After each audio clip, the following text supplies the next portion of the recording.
Good afternoon, fellow Ambazonians. Welcome to another episode of the War Zone on AVS TV. This Friday afternoon, April the 19th, 2024. I'm delighted to have you here with me on this special edition of the post presidential speech analysis, where we will look into what the president said yesterday and the look of the revolution at this point in time, the successes, the challenges, and the way forward. He laid it out yesterday, and we are going to look into that today.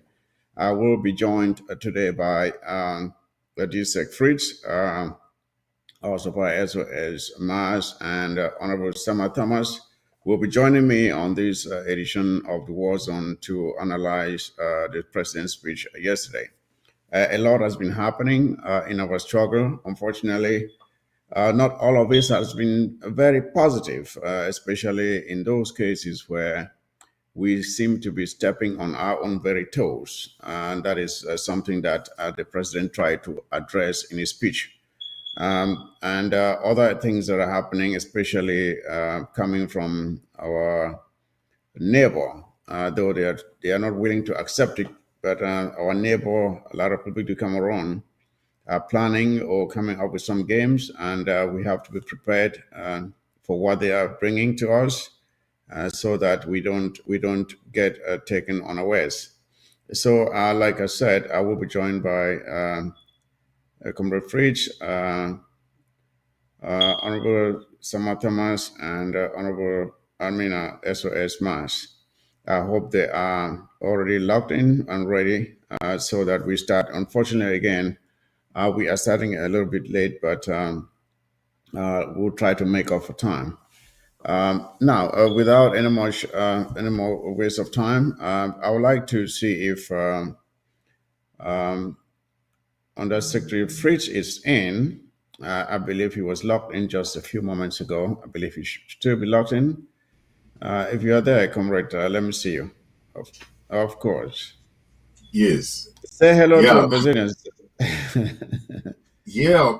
Thank you, Comrade Mike. Thank you. We are here to analyze the president's speech of yesterday, and we try to sensitize Ambazonians about the importance of the struggle and also the importance of making sure that we keep that steadfastness to the struggle as we have been for the past 7 to 8 years today. So thank you very much for the show. Oh, thank you. Thank you for being here. And I would like for the other comrades, as they come in, if they can indicate their presence so we can bring them on board to join the conversation. As you rightly said there on the secretary, it is like yesterday when this conflict started. And one of the things that the president mentioned yesterday, which is worth noting, is that this is a conflict that we did not invite. We did not provoke it. We did nothing to provoke this war. Just to make a recap of how it all started. After La Republique pretentiously went into negotiations with the consortium at the time, I believe, where Patasan and the others were involved. You had Agbobala and the Banfontems. They were in that negotiation, and they were at that point. There was a supposed agreement, and the Republic said, "Okay, let us meet." Was it the following day or something? To so that they give them time to review uh, all the items that had been agreed upon, and the others were our team was coming in knowing that this was almost like a done deal. But typical of La Republique de Cameroon, they never ever keep their word. They are not known to keep their word. The following day, what happened? They bundled our comrades, hauled them down to Yaoundé, and locked them up in Kondengui, their notorious Kondengui prison. That is how things that should have been simply addressed from there on spiraled out of control to where we are today. Now, after that, our people filled with frustrations and the hopes that people had up to that moment that finally maybe some of their grievances may be looked into were so frustrated that I think it was September of 2017, Ambazonians from all the corners of Ambazonia came out on the streets with peace plans. Peace plans. There was no provocation, there was no violence, nobody was shooting at anybody. And how did La Republique du Cameroon respond? They responded with live bullets from helicopter, gunships, firing down on innocent people just protesting, just making their views known as to their dissatisfaction with the way the negotiations had been handled.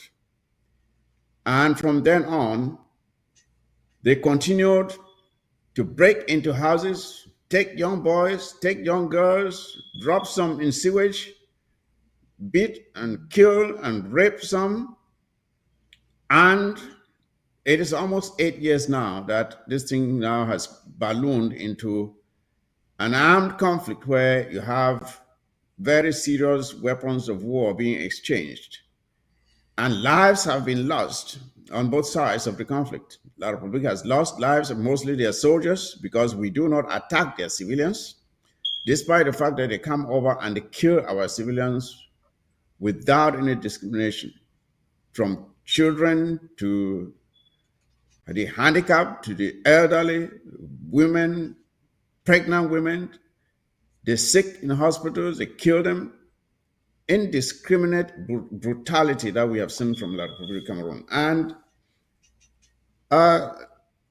Comrade Fritz, this is what the president tried to remind Ambazonians of how we got here. It was not of our provoking.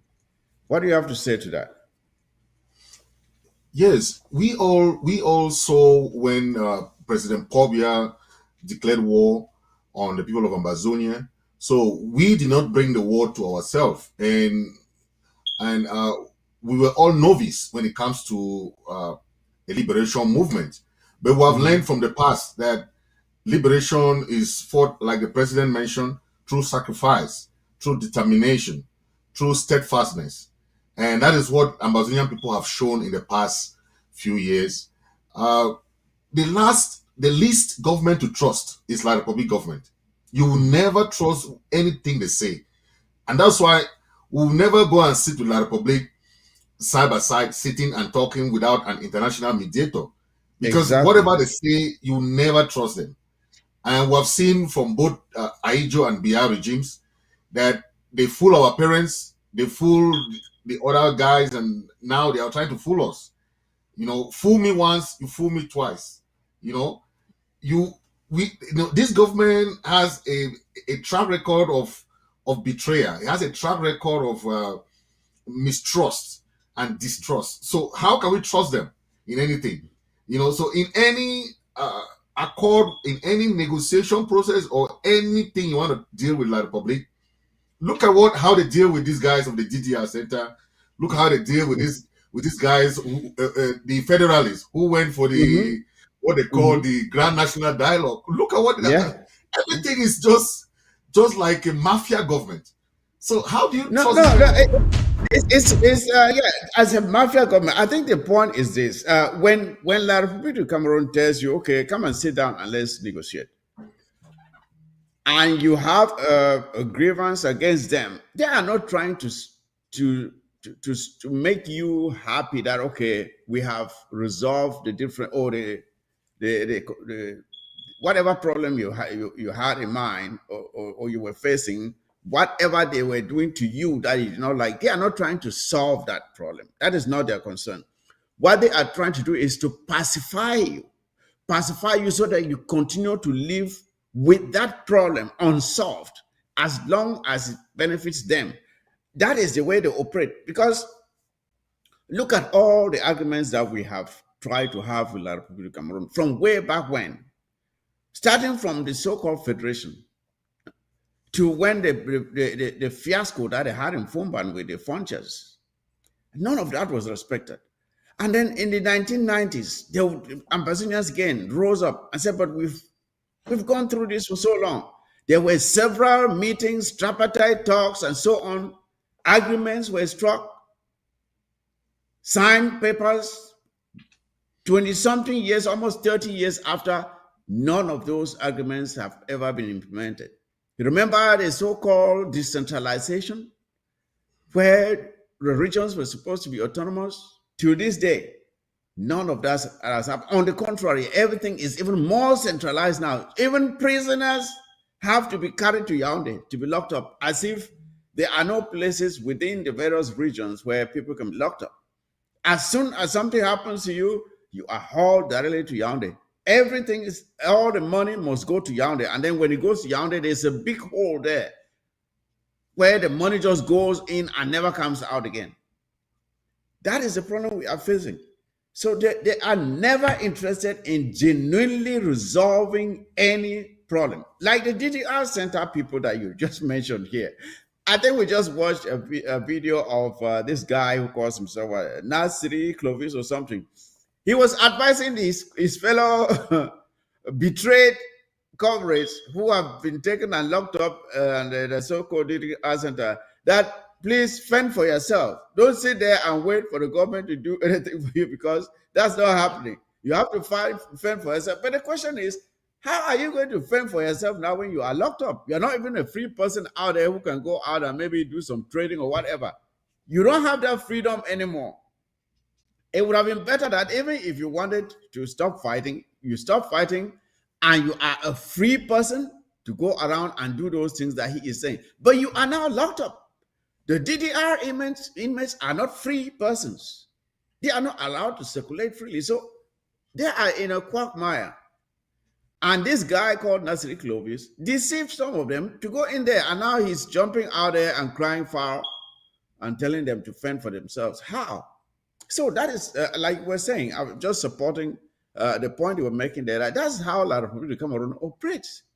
They never, ever keep to their word. And for the people who keep singing this nonsense about federation, I don't know how they think they are going to get it. How do they expect to get the federation? La Republic has never, ever indicated that they are interested in it. And this Walking Dead man is there. I just no, I don't want to take your point there, but carry on with what you're saying. Just say, Fridge. Yes, I just want to find out who really believe in like public elections. Who really believe that that there has been any election in that country? First of all, look how they took it from Frundi. There is no election in that country. So whatever they're saying there is election, there has never been any election. Aijo hand it to Pobia still have it till date. There has not been any election. There has been selection. So whenever they say there's election and all those, there's no election in that country. You see the Frankies, the Ngongogis, the whether Ngongo, they are coming out to that point there, honestly, Fritz, let's just leave the election issue, because that's one of the points that we are going to talk about separately. Because let me just highlight some of the points that the president made. Of course, he mentioned this point that we did not provoke the war. He mentioned the point that we need to stay resolute, focused, and determined to continue the fight. And then he said that he talked about the ADF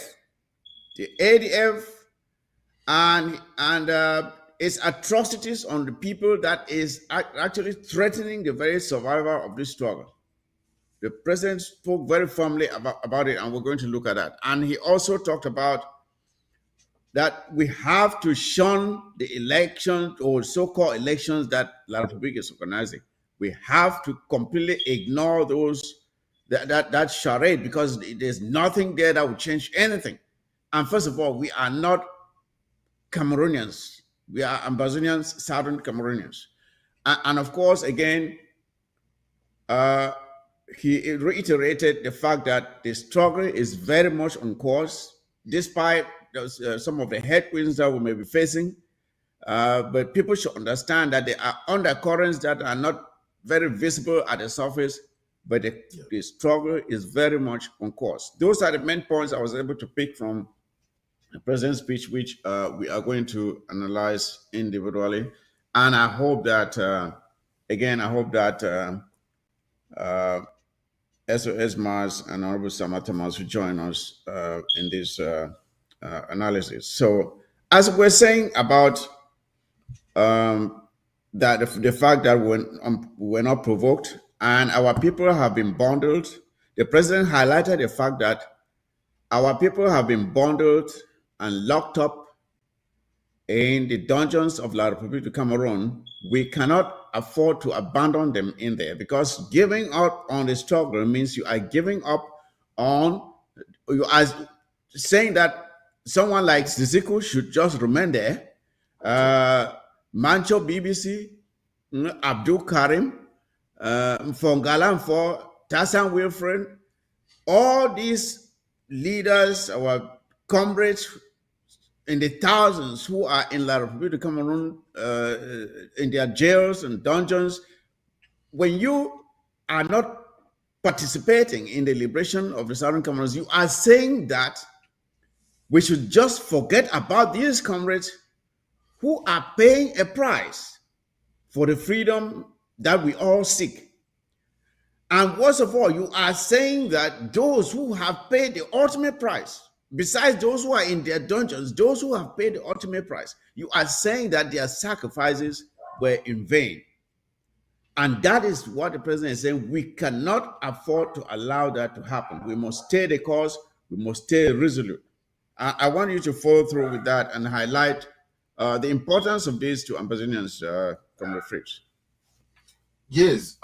Talking of sacrifice, I mean, Amazonians for the past 7 years, we have seen sacrifices on all extremes, from life lost, displacement, all the massacre that we have seen. I mean, what kind of sacrifice do you think that Amazonians have not really sacrificed for this?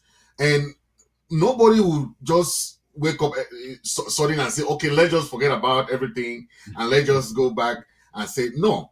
You know, the president mentioned other independent movements, right? Like you talk about Mahatma Gandhi, who fought for decades, and mentioned the Algeria, who fought against the French, even the Indians fought against the British. So this is about the independence of a nation. This has nothing to do with any individual. So when people are making this struggle to be individualistic, they don't know the big picture, the bigger picture in this thing. This is about, there is no country in Africa, no one single country that did not fight for their independence. No one. And when we think that we'll just have something from the platter of a gold, no, let's just go back and keep being slaves. Oh no, let's just it doesn't work like that. It doesn't work. The colonizer will not give you anything on a platter of gold. Of course, you have to fight for it. Yes. So and to emphasize the other conflicts other conflicts you just mentioned, let's take for example South Africa. When Mandela was locked up, did Walter Sisulu just give up and say, okay, Mandela is locked up, so that's it? This Desmond Tutu just give up? Did Oliver Tambo just give up? No, they continued fighting. Did Winnie Mandela just give up? All of these people carried on and continued the fight, despite the fact that a leader was in jail. And that is how they ultimately won, and he came out. So when people just think that, this thing will just, or maybe some people thought after a year we'll just succeed, we'll just walk through. Like, no, the person who is exploiting you and knows what they are getting from you, they are not going to just let you go freely. They will hold on for as long as possible until you compel them beyond any reasonable doubt that you will stop at nothing except until you have your freedom. We have to make it abundantly clear to the Republic that there is no giving up until Ambazonia is free. When they get that message, then they will be forced to respond accordingly. Your point. Yes. there's a lot of benefit La Republic's people want to benefit or are still benefiting from these from our resources, and they will not let it go anytime soon.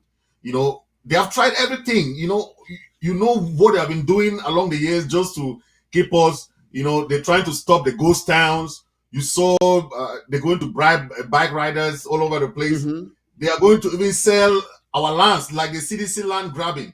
They are going to do a lot of things, but the resilience of the people against these colonial, like the colonial SDOs and, Kumba, Bamenda, all these SDOs around trying to stop Ghost Town, it has not worked. It has not worked. And, that is a hallmark of our struggle. Ghost Mm-hmm. Town is a hallmark of our struggle. And they have tried whatever they could, but it will not work because the people know what they want. And that has been the very, very powerful message that they are passing to La Republic people. Yeah, yeah. I think the second point that the president made was that he raised the need for us to stay focused, to stay resolute, determined, undeterred, and keep on marching. Because when you look at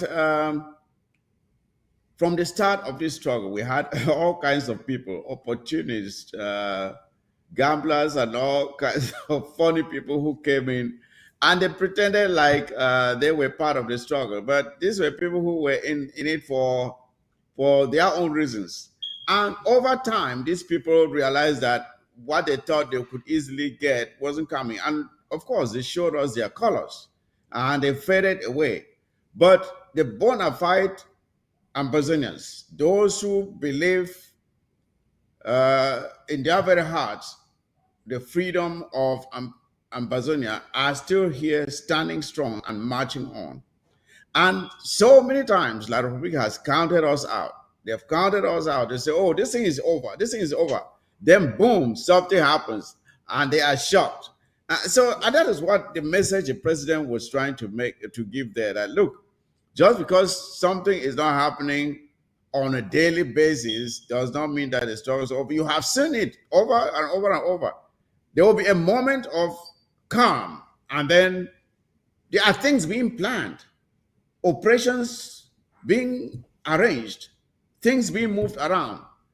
And it takes time to plan some of this stuff. And when it happens, people are taken right back again to the reality of the fact that we are at war. We are at war, and the war is not yet over, and it will not be over until we determine that it is over. That's the way it is. It is almost 8 years. Can you believe that? It's almost 8 years since this thing started, and we are still standing strong. And they don't even know what's coming ahead. They don't even know what's coming. So I think that's a message that the president was trying to pass there to Ambazonians, that look, don't believe in this calm that you see now. There are undercurrents. When things will erupt, then you will know that this thing is very much on course. I don't know if you have something to add to that, Comrade Fridge. Yes. For 7 years, we have seen all the courageous boys and girls, women and men trying to do their part. And this is a collective struggle. We should not keep blaming individuals for the struggle of 8 million people. And we have seen how La Republic has tried to bring that divide and rule tactics, bring all sort of division or whatever they are trying to do, but it has not worked because the people know what they want. They know what they are fighting for, and this struggle is about 8 million Amazonians. And La Republic can do whatever they want.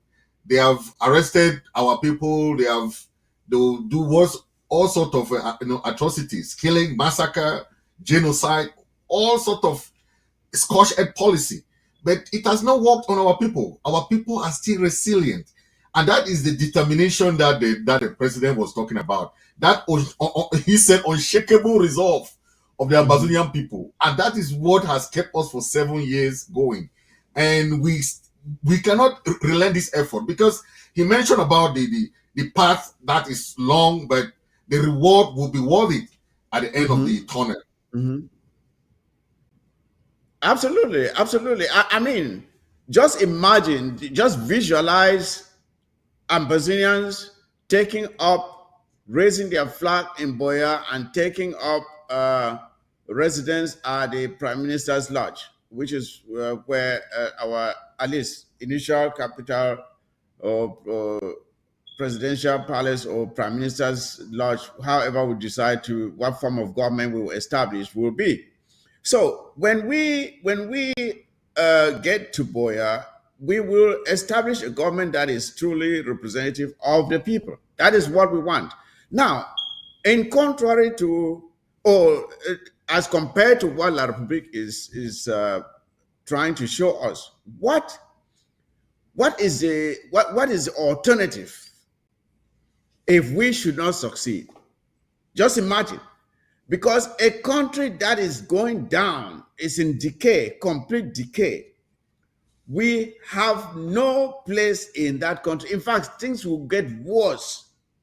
Our condition will be much more worse than it was even prior to this conflict. And that is what we have to take note of. Because the first thing is, anyone who had anything to do with this conflict will be rounded up and completely disappeared. They will completely neutralize you, make sure that never again there's nobody who would ever stand up again to raise a finger and complain about anything. That means we have completely accepted to remain their permanent slaves. Because La Republique, all they are trying to do, trying to bribe people left and right, is they are simply throwing baits. You know, when you want to catch an animal, what do? You trick it to get into a cage, right? Then you close the door. They are just trying to get us back into the cage so they can close the door and put a lock on it. And this time they will make sure that lock can never be broken again. So we will never have another opportunity to rise up and protest for anything. So the only opportunity we have is this one now, to make sure that we succeed. A lot has been lost already. A lot has been lost, and we must make sure we stand firm and succeed now. And these images on our screens, I just want Ambazonians, each person who is watching, to ask yourself what you were feeling, what you were thinking when you came out in 2017 with these peace plans. What were you thinking? What were your motivations? Has that changed? Has La Republique given you anything that can convince you that they have changed or are going to change? When Paul Biya at 90, almost 92 now, is still president, and they are talking about elections, when the same people who have been in charge for over the years are still the same people who will be in charge, what is going to change? Nothing. So this is a phrase. That is the reality of our situation. We can either carry on and make sure we succeed now, or we accept that we are now going to be permanent slaves of La République du Cameroon for the foreseeable future. That is the reality. I don't know what you have to say to that. Yes, Bob Marley said, "Who will fight and run away, keep to, you have to be ready to fight another day." La Republique thinks that for 7 years our resolve will be quenched by all the manipulations and so on. But for true activists, true activism, true determination, it's not just in 7 years or 10 years or 20 years. We have seen countries fighting for decades. So all those people who thought that this struggle would take 2 years or 1 year or 5 years and it'll be over, they have to put on their determination shoes, because this struggle is a struggle for independence, and it will take many, many years. You have seen the case of South Sudan. You have seen the case of Somaliland. You have seen other cases where they were fighting until even now some countries have not even recognized some of them. But they have their governance, they have their president, they have their parliaments and everything.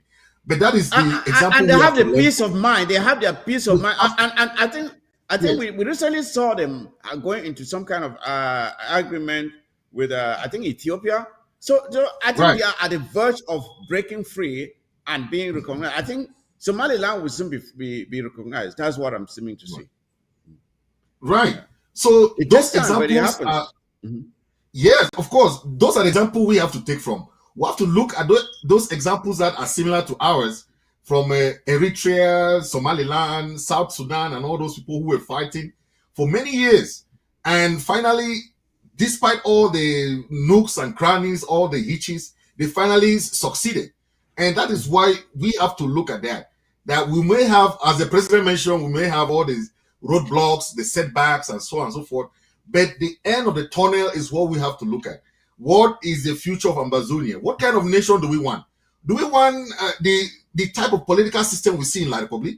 Do we want the type of economic system we see in La Republic? Or we want this kind of social life we see in La Republic? I mean, think of all the countries that got their independence in 1961 and 1960. How many countries can you compare with La Republic today? All the countries are far more developed than La Republic, but all of them had independence in 1960. Think of it.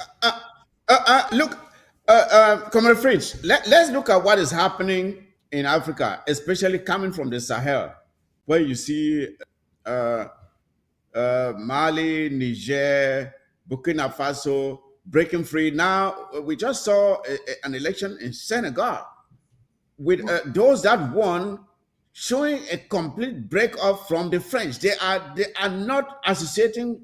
They don't intend to have any the usual same old with the French. But look at what is happening in La République du Cameroon. Look at what is happening in La République du Cameroon. They are instead going closer to the French.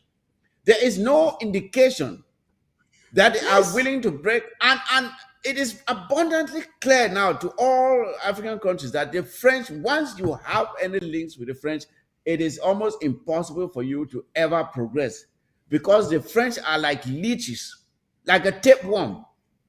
They are just like a tapeworm. The little food that you eat, the tapeworm just swallows it. That's how the French are in Africa. They are just sucking the life out of the people while you are growing paler and paler. The tapeworm is growing bigger and bigger. France is growing bigger and bigger while Africa is growing paler and paler.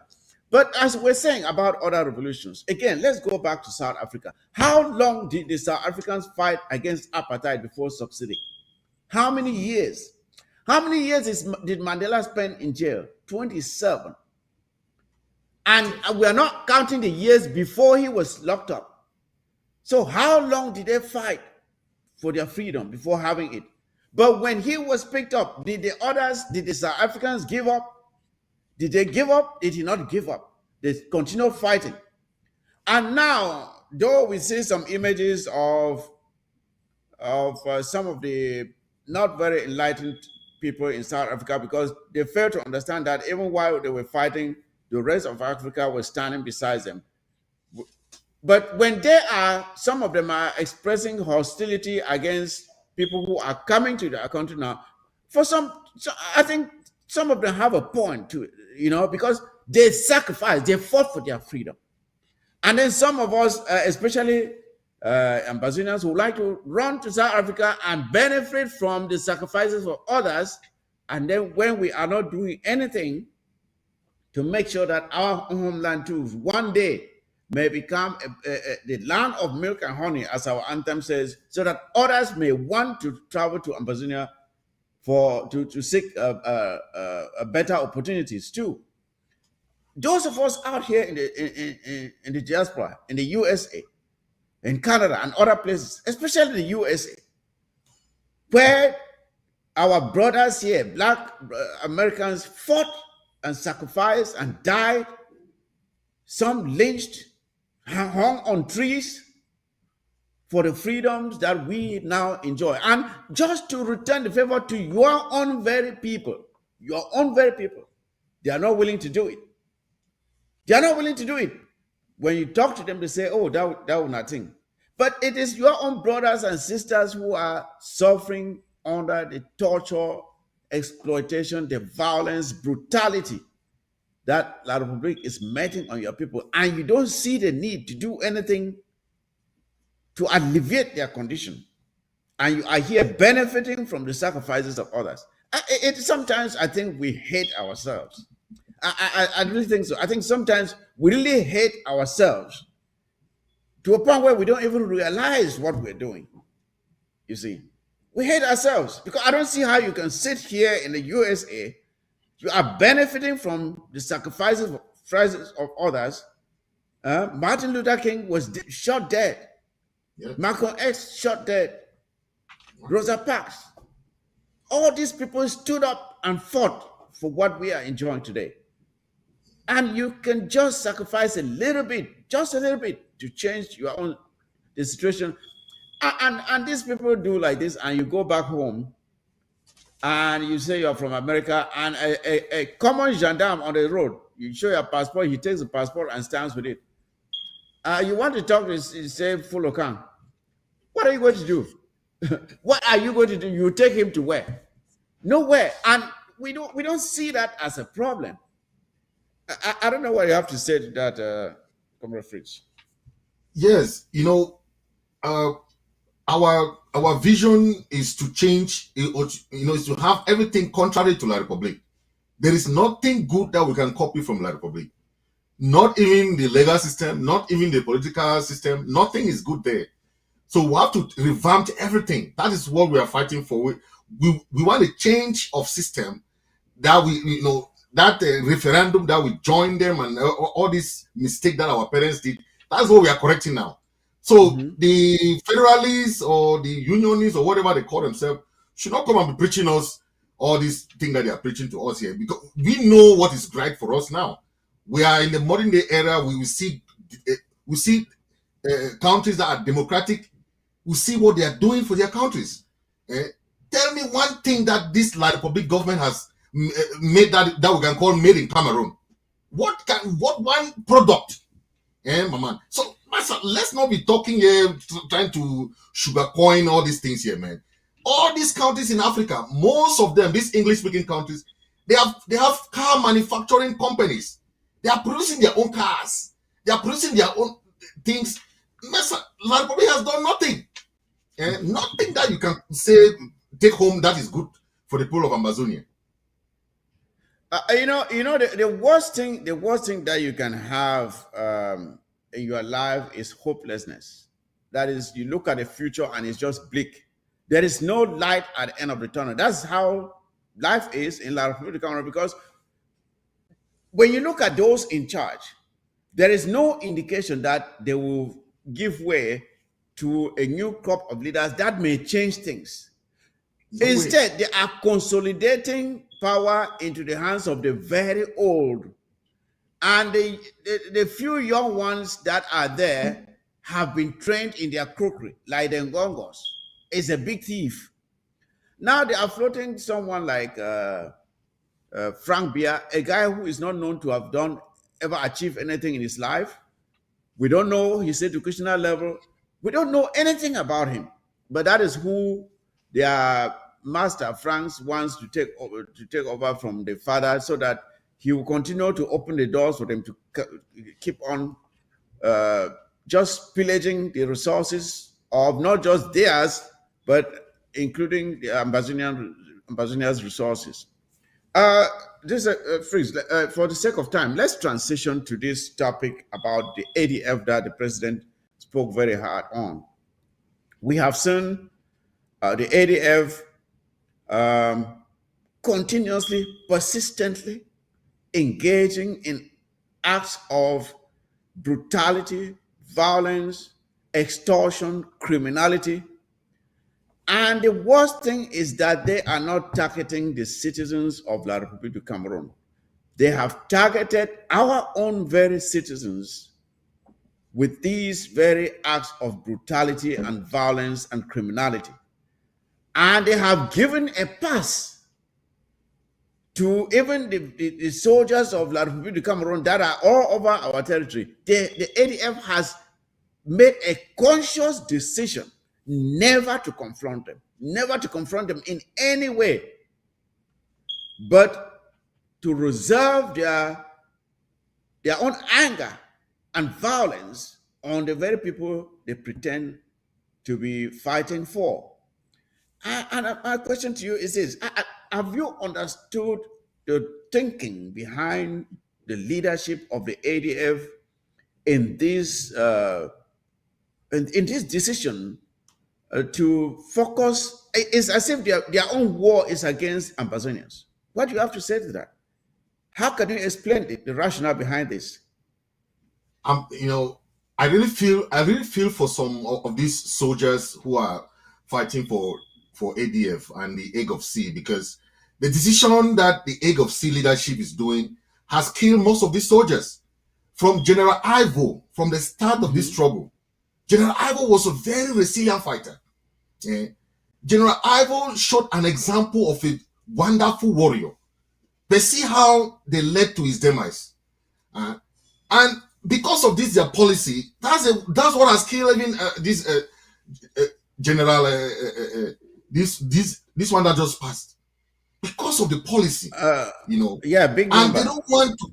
Big number. They don't want to collaborate. They don't want to do things with the other groups and the interim government, because they want to do things like a one-man soldier. You cannot run a struggle like a one-man soldier. The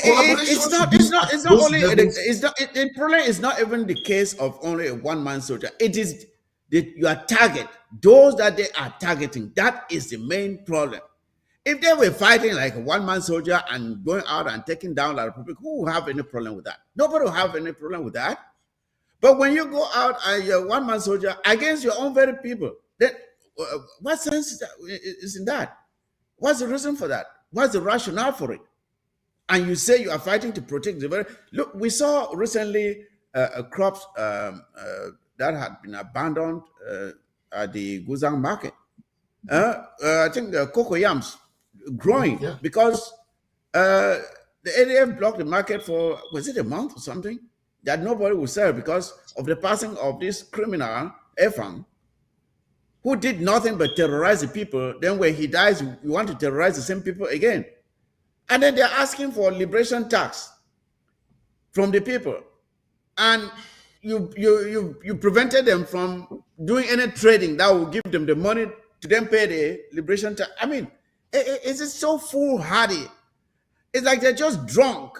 They're just drunk. They don't even think about what they are doing, if it makes sense or not. It is something that I think the good thing is that what I have to say here to those in the ADF, there are names of those who are responsible for this nonsense. And what the ADF needs to understand is that after every conflict, there's accountability. People will give account of what they did. They'll have to explain why they did it. So those who are leading the ADF, their names are out there, their videos are out there, their messages, their audios and write-ups are out there for the things they have been propagating. And a time will come when each one of them will explain why they did what they did, and they will be held accountable for these things that they have done, especially against our own very people. These people will not go free. Let them look at other conflicts around the world. After the conflict, people are held to account for the things they did, and the ADF is on notice here. Yes, let them take note, because this is not going to go. It will not just end. People will not just do this and get away scot-free. It will not happen. People will be held to account for the things that they have done and continue to do.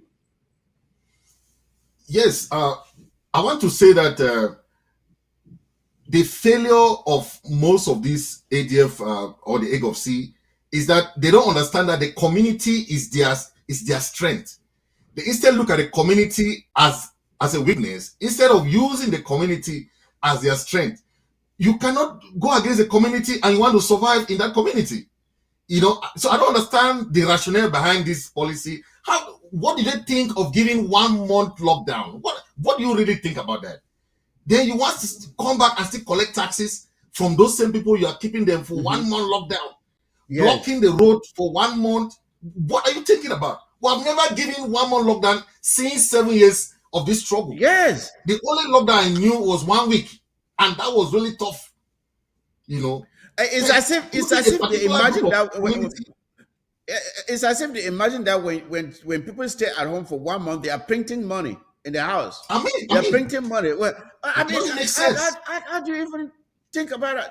This nonsense called liberation tax is a criminal activity. It is forbidden.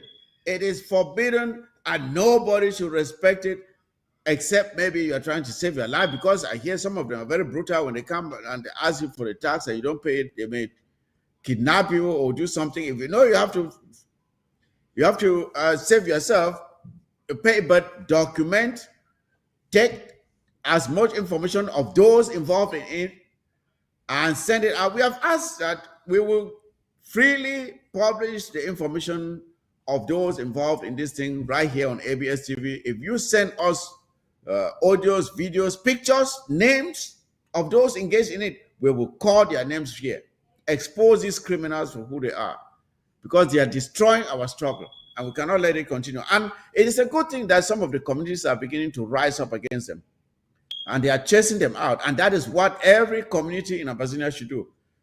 Anybody who comes to you asking for liberation tax, chase them out, expose their hideouts, let them be fished out, because they are nothing but criminals and they should be treated as such.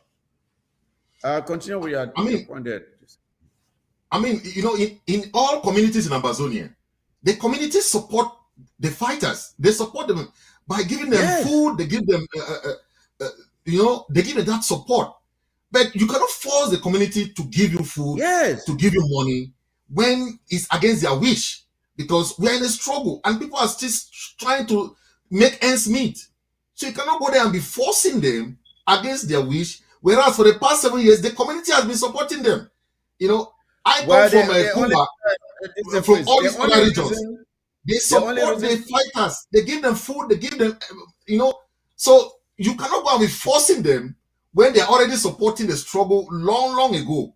You see, so the NCF is using more of a, that force majeure kind of a, to go to the community and force them to do what they cannot do. But the president mentioned something very important. Mm-hmm. All the groups, the interim government and other groups, have more of their financial support from the diaspora, not from the local community. So why should the ADF think that they should go and force the local community to give them money, whereas all the other groups and the interim government is using their drafts and raise money from the diaspora?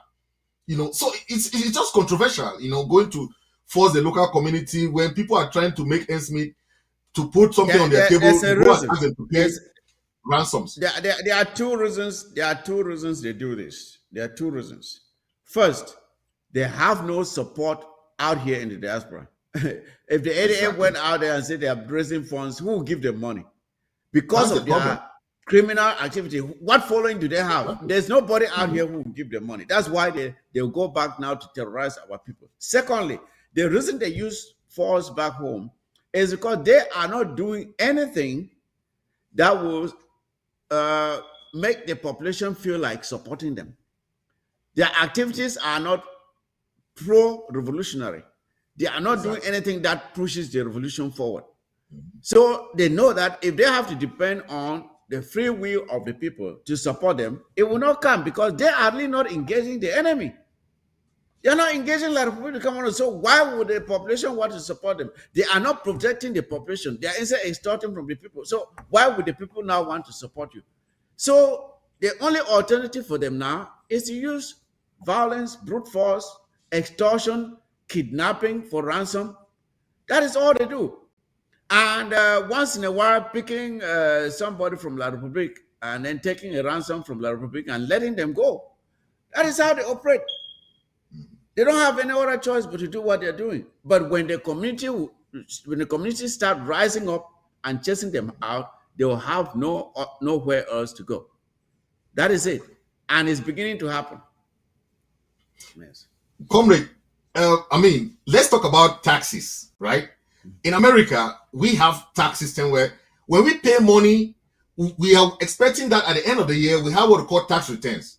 People make $10,000 at the end of the year because they have of the money that they contributed to the American government.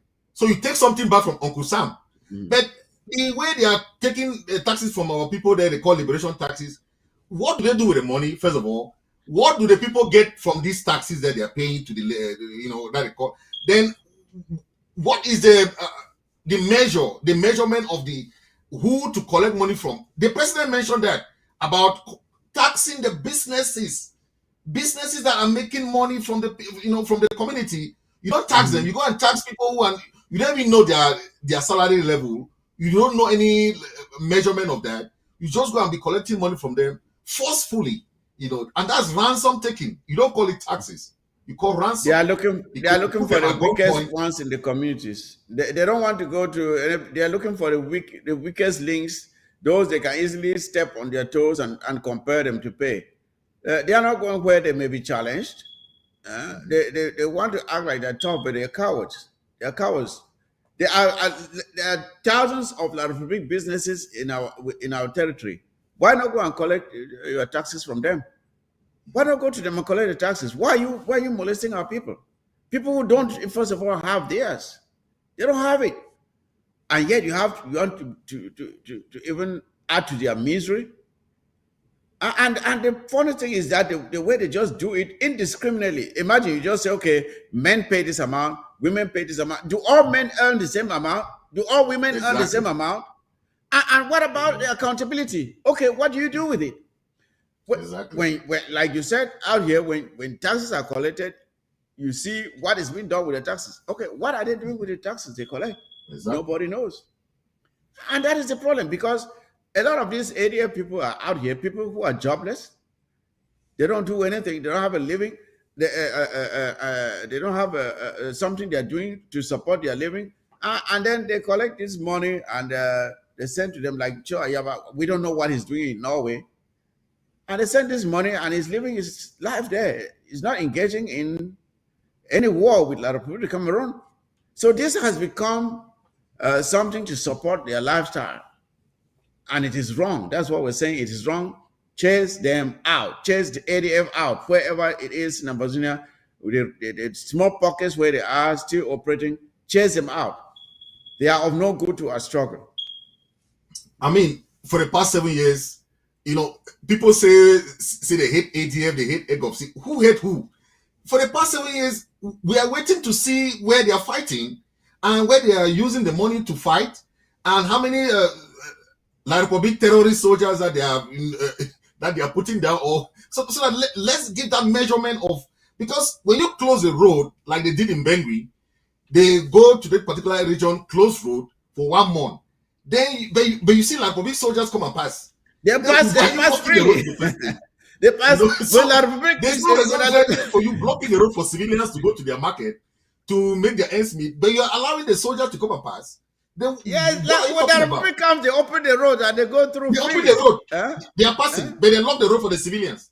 So what kind of war are you talking? Yeah, so it's just mind-boggling. I just do not know how these people really sit and imagine some of these things and say, oh, great idea. Let us lock this road for 1 month. And by the way, we still expect the people to pay taxes, but we don't know where they are going to get the money, but they still have to pay the taxes, however. It just some really stupid decision making there that I don't know. Those the people who sit down to come up with these ideas are just terrible people to be put in the position of leadership, because it's just so clueless and stupid, and sometimes it doesn't even support what they are trying to do. SOS. Okay, let's just look at who the ADF people have put down. They have killed more of civilians than the soldiers, than like Bobby soldiers. And also our own fighters. They have killed many of our fighters. Yes, they have. Okay, good. So they have killed more of Amazonians than the La Republic soldiers. So what kind of war? Let's give a rundown of the statistics of what the ADF or the EGOPC have done in the struggle for over 7 years. We have seen more of them. Chacha, all these great generals, Ayeke, they went down through ADF's collaboration. Even we hear that General Nambere is now in the UK. Who made the General Nambere? Capo Daniel made General Nambere to leave the fight. All these things are caused by the ADF. So people should look at the statistics. Not that somebody hate ADF or somebody want ADF or whatever, but look at what they're doing and the atrocities that they have caused in the struggle. Then you put with other fighting group, the ARFs, compare the two, you know. It is still horror in The thing is Cameroon. this, Comrade Fritz, when you look at the complaints that are coming up against the ADF, and it's like somebody, you step out of your house, you are walking down the street, and people keep pointing to your face. They keep pointing to your face.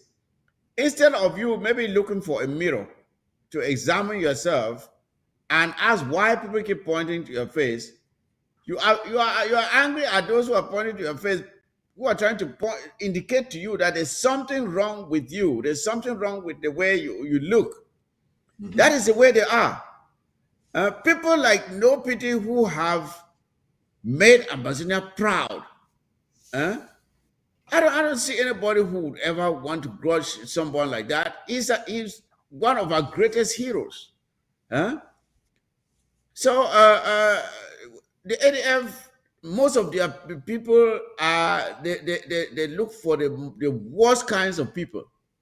After this Efang, who was more of a rapist and a kidnapper, a criminal, after his passing, they look for another. They quickly picked another riffraff. I hear his name is what, Sumanguru or whatever, and he is doing this very same thing, or even worse, as the Efang guy was doing. So it means the ADF always chooses the worst elements. They recruit the worst elements to join their group because their intentions are not pure.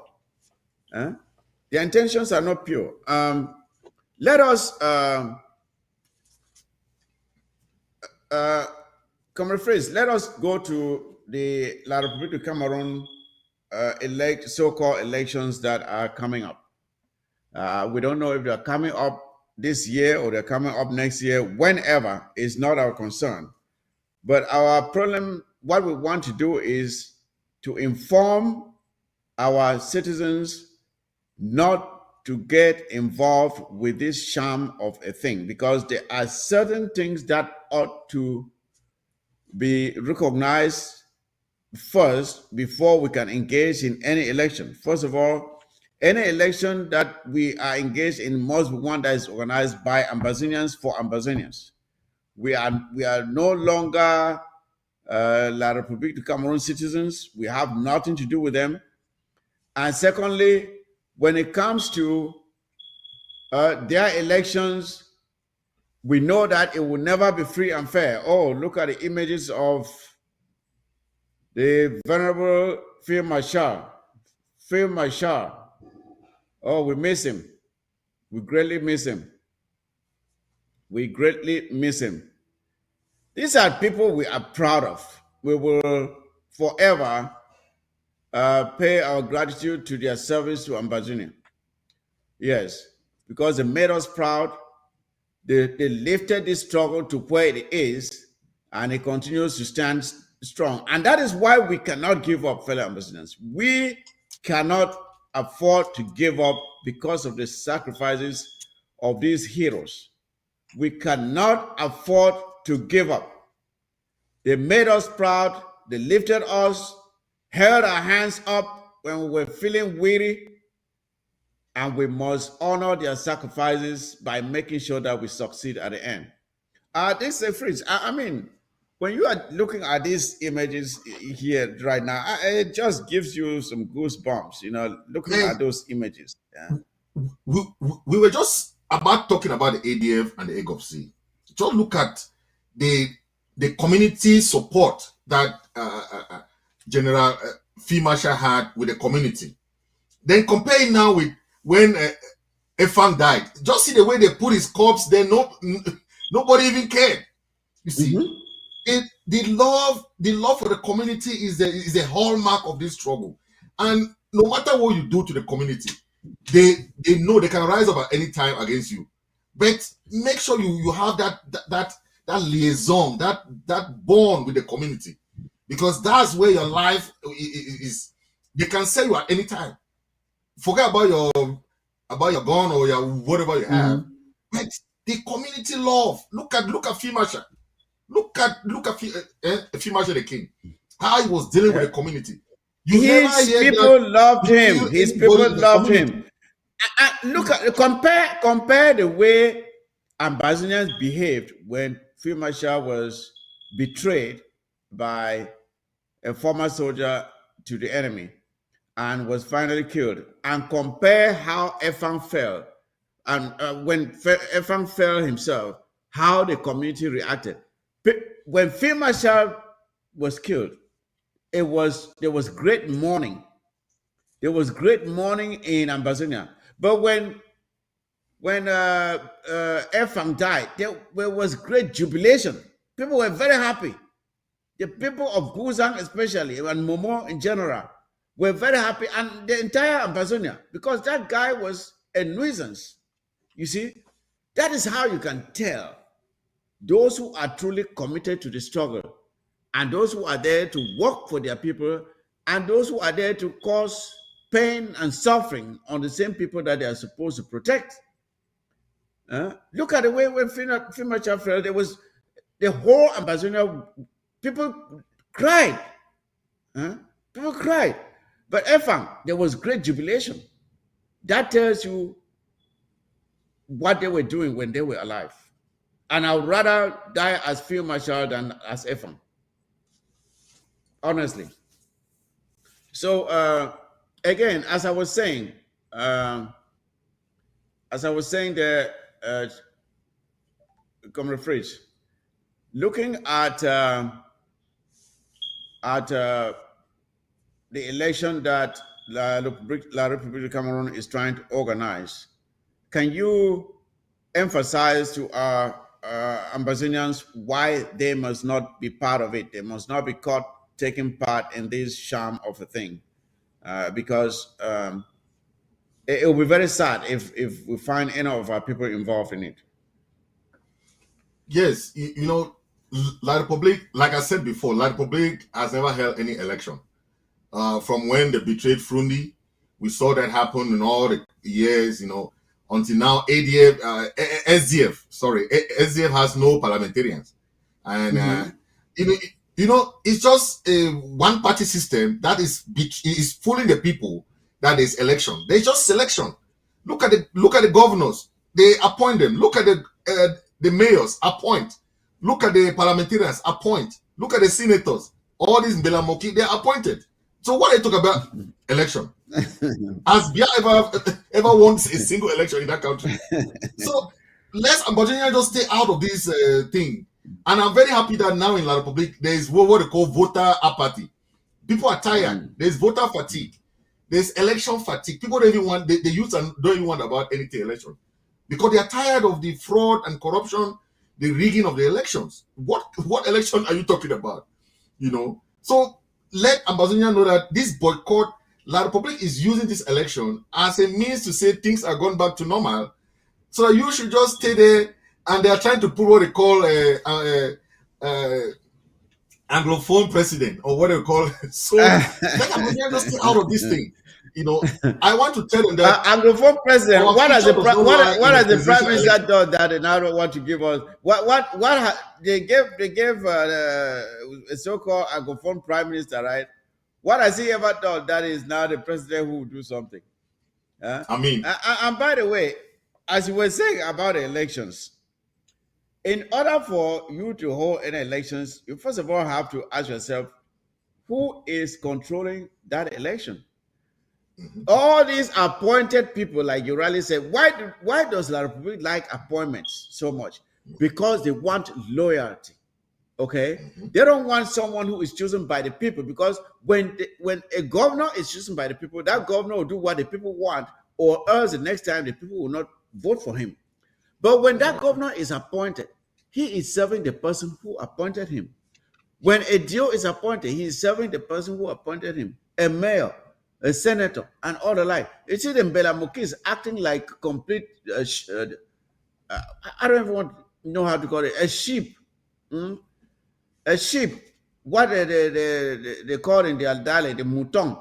It just goes head down, eats shit when everywhere he goes, because he was never chosen by the people to represent them, but he goes around calling himself a senator. And when things happen where you are supposed to see a senator come out and address those things, he's absent. When it comes time for him to come and sing the praises of their papa Paul Biya, see him acting the Just, fool and behaving like a complete jerk. Huh? just like the president mentioned, this election will act like a referendum. Why? Yes. Look at the 7 years of resistance. That is a referendum. Look at the ghost town for 7 years. That is a referendum. This election will also act like a point of focus for a referendum to send a message to La Republic that we don't belong to them. We don't belong to you people. Okay, so allow us to have our own governance, to have our own system that we know is better. We cannot be having this old constitution. Imagine they are still using the French Revolution constitution in 1770 something that the French used. They are still bringing that constitution for us to be using them. About the French franc CFA thing that they are using. All the English-speaking countries in Africa have their own currencies. Why only these French-speaking countries still have CFA? And they are going around still paying taxes to the French government. You know, we don't want that system. We don't want the CEMAC guys to come and tell us we should stay with them. You know, we belong in ECOWAS and we belong in the Commonwealth. We don't belong in Francophonie. You know, don't get all mixed up with this system that is not working. All the French-speaking African former colonies are not, economically they are down. Politically, they are not working. That's why you see the Sahel guys, Niger, Burkina Faso, they are trying, Mali, they are trying to form their own currencies. They're trying to say, French, leave us alone. It's too much. Yes. No, they are not just trying, they have done it already. And I think Senegal is joining them. I think Senegal is very much on the way to join them. And like we were saying about these elections and so on, you see, La République du Cameroon is not interested in conducting any free, fair elections. And talking about it being a referendum implies that we have to demonstrate not just to La République du Cameroon, but to the international community that whoever La République is choosing as their president has nothing to do with us, that we are not with them. That is where the point of a referendum comes in very strongly, that we Ambazonians do not recognize whoever they are choosing as their president, whether it's their so-called Anglophone, whoever they choose. We have nothing to do with that because it is not the person who is there. It is the system. It is the system that matters. It's the structure of government, the institutions, how the institutions of governance work in that place. And as long as the judicial system is not independent, the legislature is not independent, and then you have a president, an executive that overrules everything, whoever you choose there is a waste of time, because you can choose anybody who is called an Anglophone. That's just a figurehead. The decisions were made by somebody else. It's just like you have your prime minister there, but his secretary has more powers than himself. The secretary of the prime minister has more powers than the prime minister. So it does not matter who you put there, as long as it's just like you take an old calabash with sour wine and then you take fresh wine and put in. It will not take one day before the whole thing will turn sour too. Yep. So it is not the person you put there that matters. It is the structure, the system in place that must change. And I've said before, and I'll say it again. In order for you to change that system in La République du Cameroon, you need to tear it down to the very foundation and start constructing it from afresh. Because the thing is so rotten. It is just so bad, so cracked up that nothing you put on it will stand. That is how bad the system is in La République du Cameroon. You have to uproot everything and start from scratch to build something that will last. And I have not yet seen the will or the courage from anybody, even all of them, all those clowns there who call themselves opposition. I've not seen anybody who has the stamina to do what is necessary to change that country. I haven't seen it yet. Look, the La Republic government has every ingredient for a failed state. You know what I'm saying? Like you mentioned, it's the executive, the legislative, and go right to the judicial system is all broken. It's a failed state. There's no other way to call it. And when you have a failed state, no branch of government work. You know, the prime minister have no function, no portfolio. The other ministers are out of almost 60 ministers, just about 4 are ruling the country now. Then there's no opposition. All opposition are bought over. Kamto has no power. All these guys have no power. They're just there like figureheads, trying to keep that government in power. That's why we are saying that the best decision we made was in 2016. That was the best decision we made. And we should not leave that decision, because we should keep that resilient to show the international community that Amazonians don't belong there no more. We don't belong in that system. So that boycott of that election should be our hallmark, should be that point of referendum for us. You know, total boycott. And what we shall do will be more than what we have been doing, because like what they are doing to guys who are going against Ghost Town, you saw in Kumba, all these guys going against Ghost Town and so on and so forth. It will be more than what we have been doing, because they have to show example. Because you cannot be going against the Ambazonian people's law, and you know that we are fighting for a just cause. We are fighting for the 8 million Ambazonian. So you 5, 4, 10 people trying to go against the Ghost Town or going against the rule, or when they say boycott election, people will go and be voting. Why? What for? You know. But just, when you look at the country called La Republique of Cameroon today, for you to understand that country is completely messed up, that there's no hope for the future, ask yourself, if something were to happen to Paul Biya now, who is going to take over? Can you tell with certainty who is in line? But their constitution, if I control, they have something that's called a constitution. But their constitution, do you know who is supposed to take over from Paul Biya?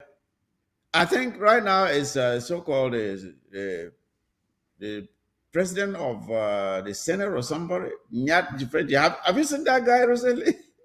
have you seen him?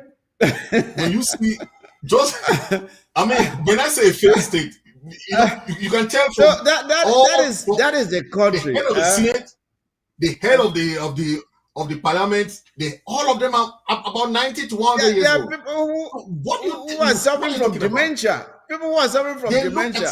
Those are the people in whose hands the future of a country has been placed.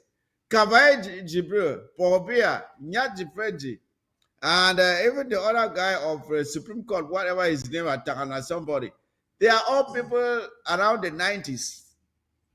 I mean, where are you heading? Where are you leading these people to? To the graveyard? You are leading your people to the graveyard? These are the people in whose hands the future of a whole nation has been placed.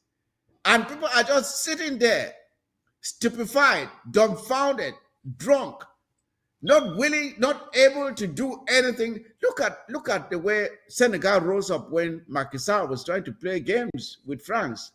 And they said, you know what? That nonsense would not happen here. And when the people rose up, what happened? He backed down. They backed down. And that is now why we have this 44-year-old young guy in charge of Senegal. And from his statements, I think he's moving in to do some great things that will lift that country up. Because first of all, he said all previous contracts regarding the exploitation of their resources will be renegotiated. They will look into those contracts and make sure they are renegotiated. Yes. And then they are looking forward to getting rid of the French franc, which is the pipe by which France sucks money from Africa. The French franc. Yeah. Just that alone, that one alone, I'm very proud of that guy. And I hope he follows through with it. You see? So that is how, when you put your future in the hands of the walking dead, you get the results that you get.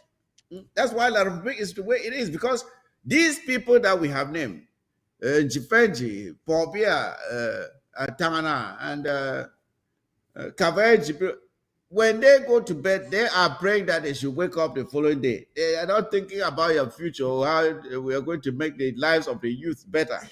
How is that their concern? It does not concern them. Huh? They are trying to wake up alive the next day. That's what they are focused on. Let me say this to the Francophones, to the La Republique people. Apart from that, this election is our referendum, is their own referendum too. If they cannot stand up to say no, as the people of Senegal did to Macky Sall, they will keep keeping them in that same position. They have to stand up and reject any second or another term for any CPDM person. If not, they will come and still keep them in that very. So this is not just a referendum for us, the Amazonian. It's a referendum for them, the Labor people. If they want to keep being a laughing stock of Africa, a laughing stock of the world, where they are still laughing at them, that they are keeping all haggard people in office, they have to stand up. If not, they will keep being in that poverty. You see people crying of hunger, lack of shortage of fuel, no electricity. Every kind of amenity is in shortage. Then while the price of commodities are going up, people are suffering in that country. But you must stand up for your right. You must stand up. I'm not very optimistic there, Comrade Fritz, that La Republican citizens will rise up and do anything, because in order for that to happen, they first of all have to get their heads out of the beer bottle. As long as they don't get their heads out of the beer bottle, forget about it, because all the strife is for, at the end of the day, have 1, 2, 3 beer bottles, drink, get drunk, go home, do whatever. The next day you keep trying to get the next shot of beer, and that is what their life has become. So I don't see that happening. I'm not very hopeful. Look at the opposition leaders. Who is there promising that can do anything? Kamto is a coward. He can't do a damn thing. He backs, but when Bobia beats his feet on the ground, he puts his tail in between his legs and runs away. Kamto can't do a damn thing. I see Observer Thomas joining us late, but better late than never, right? Observer Thomas, welcome. Can he hear us? Hello? If he joins us, then we'll give him a chance. Observer Thomas, can you hear us? He seems frozen. Yeah. I think he's frozen. He's frozen, maybe, I don't know. I was going to say that we go to the next topic, and that we should be the last, as the president reiterated and made clear that the struggle is very much on course, and Brazilians should stay confident, stay optimistic, keep on pushing, and understand that as much as you may see moments of calm, there are undercurrents that are not very visible at the surface, and that when things erupt, then you will know. You will know. So do not give up. Do not get discouraged. Stay in there, and we'll continue to march forward. Who knew that almost 8 years after we'll still be standing? La Republique had promised to crush us in 2 weeks. Yeah, 2 weeks has become 7 years plus, and we're still standing. And will continue to stand until Ambazonia is free. If Obasama Thomas comes in, we'll give him a chance to make his own comments on all of the topics that we have talked about. Hopefully, he's able to come in. This is Fritz. I don't know if you want to add some points about the need for us to continue to stay committed. Yes, some people say we don't have international support. But we have to tell them that the interim government, as the president mentioned, we are working tooth and nail with the international community. We are working with, we just opened the diplomatic mission in Washington, D.C. We're having a series of meetings. We should let our people know what we are doing behind the scenes sometimes. Because they think that we are not working, we are having series of meetings with different diplomatic community. So we are working behind the scene to make sure that we fight the war in the diplomatic front, why we should give them heads up on at least what we are trying to do behind the scene too. Yes. Even though not going into detail, but our people should understand that we are fighting this thing. You have seen even the Nigerian government, the United Nations, the Human Rights Commission, they are trying to fight for our guys in prison to come out from jail so that they can fight their, So these are the different action that is being taken behind the scene, that we are trying to make sure that we secure the release of all the Naira 10 in the dungeons of La Republique. And there comes the failed system, the failed legal system of La Republique.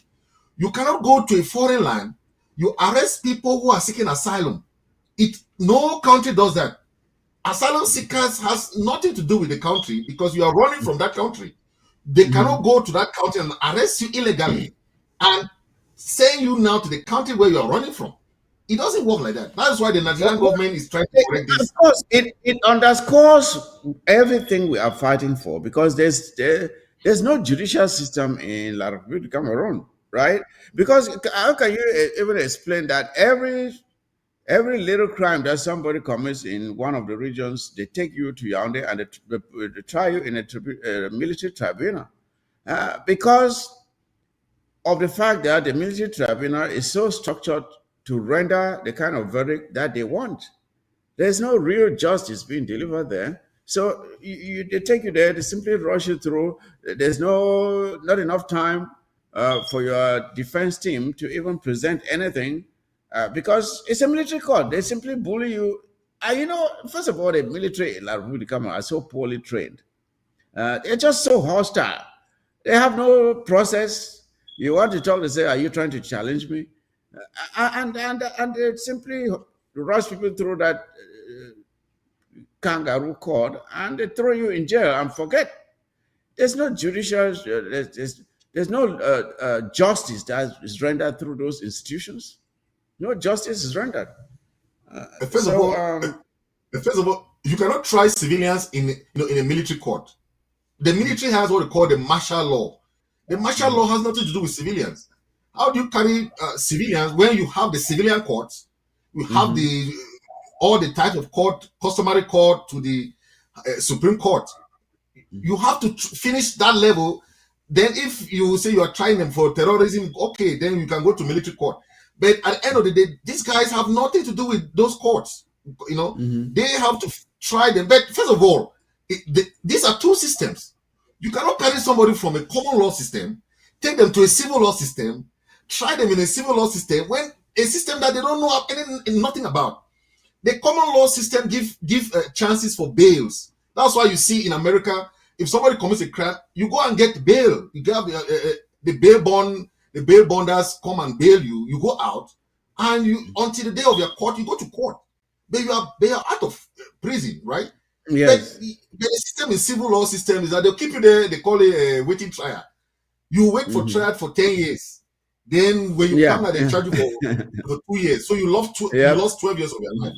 You see, so that is a very corrupt system. And there's a reason they do that. The reason they do that is because, first of all, they understand that whatever evidence they have against you is not genuine. So by going to the military tribunal system, they don't want the evidence they have to be examined. Because in a common law, you present your facts against the accused, and the defense team will examine the evidence that you have. And that evidence will come out to the public. But because when they simply address you or arrest you on trumped-up charges without any evidence, in a court of law where you have witnesses and a jury, what are they going to present? There's nothing to present. And the case was sent, even as abysmal as their judiciary system is, they even don't trust even their own judiciary system. As bad as it is, they still do not trust it. So they prefer the military tribunal, where the process is rushed, not clear. And mind you that the language that will be used there is French, at the detriment of our own citizens who are not versed with that language. And you're supposed to defend yourself and be free in a language that you don't understand. It is just so truncated. The system is so truncated. The system is so bad. That's why I said, in order to fix that country, you have to uproot everything, and start from scratch. Because trying to patch the system as it is and make it work, you're wasting your time. It will not work. It's a waste of time. The system is so corrupt that, okay, just imagine when you arrest somebody like Abdul Karim. I was very happy to hear that Abdul Karim reject to be tried in that court. He was right. Absolutely. First of all, he's not from French Cameroon. Secondly, the system is civil law system. Our system is common law system. Thirdly, they want to use that against them. Anybody that goes to that court, so people are already found guilty even before they have been tried. Man, come on. What kind of system is that? People must go through the normal judicial system. The verdict that you are given in that court is not coming from the judge. It is coming from the politician. Paul Biya says, give them this many years, or whoever is at the presidency, give them this many years, and that is what you get. There is no lawyer that you hire that will defend you and you get out free, even if you are innocent. No. Once you are picked up and they want to lock you up, they will lock you up. Your defense team does not matter. I almost laughed out my lungs when I think it was this guy, Barrister Ashu or somebody, was saying that when Sisiku and the others were arrested, they reached out to him and he asked for 10 billion or what? I'm like, is this guy kidding me? Even if they gave you that money, are you sure that you can defend those people and get them free out of that court? And this guy must be clowning. And he was just sitting there and talking as if he has some powers. He has some arguments that he can go there and present in a court in La Republic of Cameroon and will get Sisiku and others free? Are you joking? And I just looked at this guy and I could not believe what he was saying. First of all, for the fact that Sisiku is his own very brother, and you sit there and you don't want to go and defend them because you're expecting the interim government to pay you so much money. And even if they gave you that money, will you have changed the verdict that Sisiku and others were given? Will you have changed it? Would not have changed it. So it's just laughable how some of these people, they carry on airs and they carry an aura of importance in a place where that really doesn't even exist. It doesn't exist. You could have brought a lawyer from wherever in the world, bring the best evidence. La Republic of Cameroon will look at it and say, we want these people locked up, and that is the way it's going to be, because the verdict is not coming from any evidence that is presented. It is what the political system in La Republic wants. That is what you get. Exactly. But let us contrast it with the common law system of Nigeria, where we saw how the Nigerian High Court passed a judgment already about the Naira 10 and the Taraba 49, that all them should be sent back to Nigeria and be compensated. But since then, has La Republic respected that judgment and even the other judgment, the African charter that passed through the African court? So many judgments have been passed, but La Republic don't respect none of them. That's why we say whatever negotiation, whatever dialogue, whatever we have with La Republic should pass through the international mediation. If not, La Republic will not respect none of those, because they have never respected any treaty. And even now that we don't have even a treaty of union with them, they are still telling us that we have treaty of union with them. So these guys are just criminal, and we have to. That is why I always say that. You see, when it comes to us and La Republic of Cameroon, it's a waste of time trying to even think about continuing to cohabit with them, because you see why the Nigerian courts can issue that verdict. That's one thing. That is a good thing about the federal structure of government, because you have the central government, you have the states, and as bad as people may think Nigeria is, the reason why Nigeria continues to develop is because of the decentralized form of government that they have under the federal structure or the federal system. Because the states have their own authority. and the federal government cannot encroach on the rights of the states in certain matters.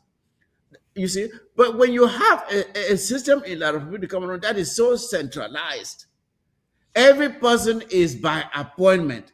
All of these people you see here on your screen, they are all by appointment. They are not serving the people. The people did not choose them to be their leader. These people are serving one person and one person only, and that is Paul Biya. So they owe their allegiance to Paul Biya, not to the people that they pretend to serve. That is the problem with La Republic of Cameroon. You see, where everything is by appointment.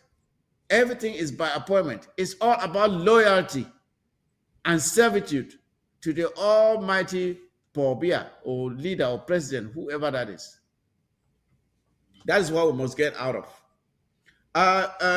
Comrade Fritz, I think we have exhausted all the points that we prepared today. Again, I'm very delighted that you came on board for us to break down the president's speech which he delivered yesterday. I believe that Ambazonians have listened to it. The highlights of the points that were made again being the fact that we did not invite La Republique, or we did not engage La Republique or provoke La Republique to declare war on us. On the contrary, they brought it to us. And the need for us to stay focused and be determined to continue the march to freedom. And of course, we also looked at the atrocities of the ADF, which have the potential of derailing this struggle, and we must all rise up and push back against these negative tendencies from the ADF. We must rise up and chase them out, unless they actually make a determined decision to change their ways, which I doubt it. I very much doubt it.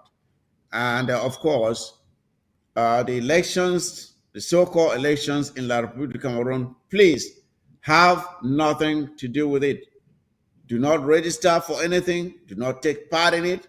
Do not take part in any campaigns in Ambazonia. In fact, when the time comes, a ban on any campaigning or electoral activity in Ambazonia will be declared in the very in the next few days. Once it is declared, when that is taking place, the interim government will come up with a directive of how Ambazonians ought to conduct themselves. So, Comrade Fritz, I'll give you a few moments to round up your own thoughts about the program today, and we'll call it a day.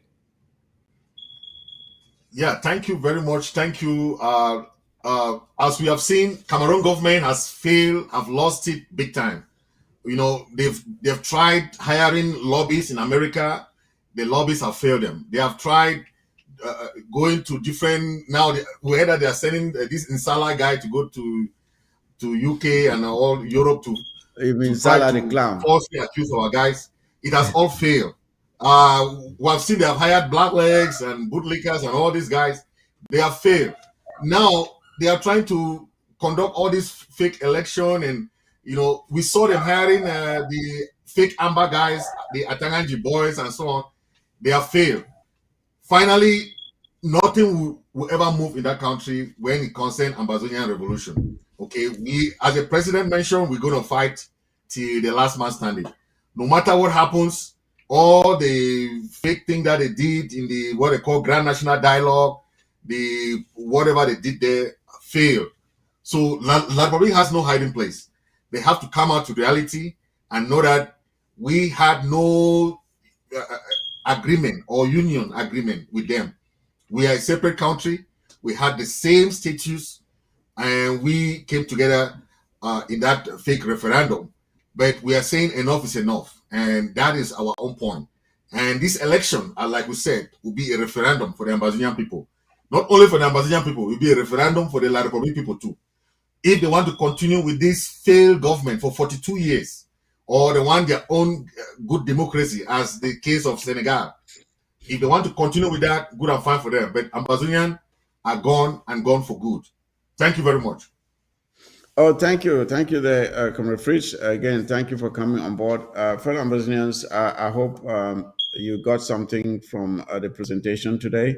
As we have said, there are a few things that this struggle has known a few ups and downs along the path, but one thing uh, that is very clear is that we have stayed on course. We continue to march to our freedom, and that is how it's going to be. Those who people have counted us out several times, but we have always proven them wrong. Each time that one of our great warriors is taken down, they say, "Oh, maybe this is it. Maybe it will end here. Maybe after a few marshal, maybe it will end here. After Chacha, maybe it will end here." But it never ends. It never ends because there's always someone else who will pick up and continue the fight. And that is why we are calling on you to stay strong, stay resolute, stay determined, be motivated. Know that we are not giving up. We're staying here till Ambazonia's freedom is won.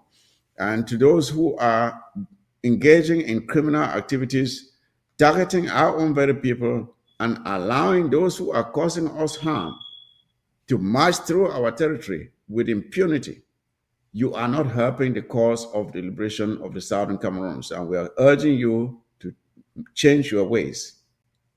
And again, very important, fellow Ambazonians, this thing that La Republic Cameroon is trying to stage here is yet another sham, that is so-called elections. It will not change your life in any way. It will not improve your life in any way. Do not be part of it. Don't be part of it. We have seen some La Republican citizens and some of their politicians trying to portray it as if, oh, this is now our chance to make a difference. Make a difference how? How can you make a difference in a system where it is the same people that are controlling that election? The same people that have controlled elections ever since Paul Biya was there are the same people still in place. So are you going to compel them to have an epiphany and to suddenly realize that, oh, maybe we should do the right thing now? It's not going to happen until you compel them to do so. And we have not seen any La Republican citizens doing anything to indicate that they, once and for all, they will stand up and do the right thing and chase these criminals out and save themselves. Not us, because as for us, we are already fighting to liberate ourselves. But La Republican citizens are not doing anything to indicate that they are willing to make a change for the better, like the citizens of Senegal. You saw what just happened in Senegal. People rose up. Have you seen that happening in La Republic du Cameroon? No, it's not happening. They are yet to get it because they are still too drunk with alcohol until they stop drinking and realize that there's something better out there than just soaking beer every day. They will remain stagnant. And you see all the images. I saw a ghastly motor accident somewhere in the southern zone. Why? Because of bad roads. Think about the hundreds of people that die each week from poor medical care, bad nutrition. You name the rest. We cannot continue to expose our people to this misery when we know that there's something better out there, if we just have the right leaders to lead us.